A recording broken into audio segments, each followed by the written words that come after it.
गिबियावनो बयखौबो बड' निउस इउटुब चेनेलनि गोदान खौराङाव बरायबाय। नोंथांमोननि थाखाय बे समाव माखासे खौरां लाबोदों। भिडिअखौ जोबजासे नायलांनो दाबाव आरो चेनेलाव गोदानब्ला अन्नानै साबस्क्राइब खालामना बेल आइकनआ अलाव होनानै ला आरो भिडिअखौ लाइक कमेन्ट शेयार खालामनो गुरै खावलायबाय। दानिया फैदो दिनैनि खौराङाव। गिबि खौराङाव दङ एमसिएलए अमर बसुमतारिया 255 गोरिब नखरफोरनो दै फिल्टार राननानै होदों।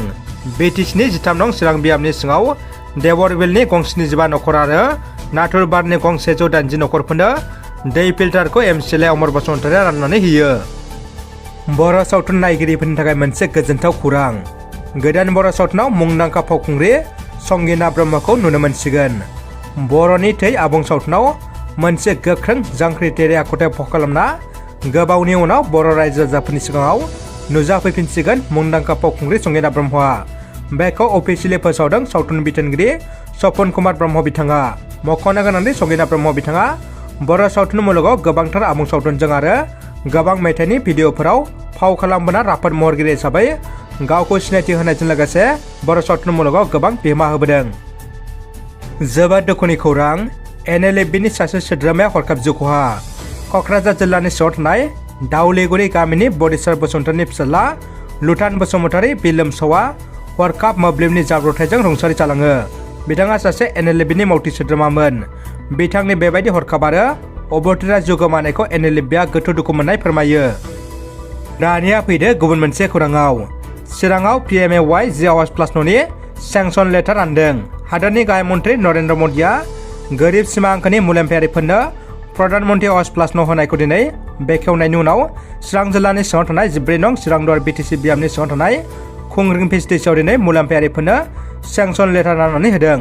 PMAY जे काटसा हाउस आरो PMAY जे आवाज प्लास सेथि खोलोब न' लुनानै होनायनि सेंसन लेटार राननानै होनाय हाबाफारियाव 14 नं चिरां दुवार ब्लक इउपिएल दोलोनि आफादगिरि बिद्दाव मोसाहारिजों लोगोसे खुंग्रिं प्राइमारि इउपिएलनि गाहाय नेहाथारि अजित मोसाहारि, खुंग्रिं पिएचडिसिनि मासिगिरि अष्टमि नार्जारि, खुंग्रिं पिएचडिसिनि सोद्रोमा आरो न'मोनगिरिफ्रा मैखोमै बाहागो लायो।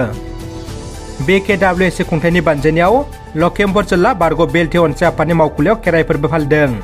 बर' कछारी अनसाय गावहायुं खुंथायनि बानजायनायाव गोजोन खौसेथि जौगाथाय आरो थामोन्थानि थाखाय नैथि गोथार बाथौ खेराइ फोरबोखौ सानसेनि मेहेरगोनां हाबाफारिनि गेजेरजों सिमेन्ट सापरि सानजारि नोगोरनि बोखावै लखिमपुर जिल्लानि बारग' बेलथि अनसाय आफादनि मावखुलियाव खुंफुंदों।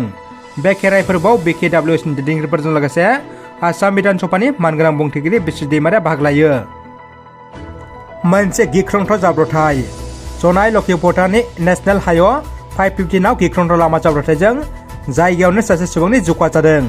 उल्था दिगनिफ्राय फैनाय AR 05JB 2022 नम्बरनि स्विफ्ट डिजाइनार गारिया गंसे AR 021040 मटर साइकेल आरो गंसे AR 096 0307 नम्बरनि स्कुटि आरो गंसे साइकेल सालायग्राखौ सौख्लायनानै सोमजिदों। बे जाब्रबथायजों सासे सुबुंनि जिउ खहा आरो सानै गथ'साजों लोगोसे 7 जोखोम जादों। दानिया फैदो जोबथा खौराङाव। बङाइगावनि साफ्राखाथायाव आयेननि बेरेखायै दंफां लांखोमानाय गंसे गारिखौ हमनो हादों। मैया फुंबिलि समाव बङाइगाव जिल्लानि 30 नं राजा लामायाव हाग्रा बिफान आरो SSBनि संदाननायाव गोबां बिबांनि बेसेन गोसा दंफांफोरखौ हमनो हादों।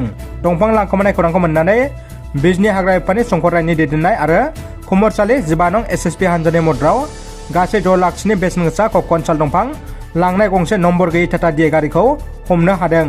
बे समाव लोब्बा थानाय दायनिगिरिफोरखौ हमनो मोननाय जायाखै होनना खौरां मोननाय जादों।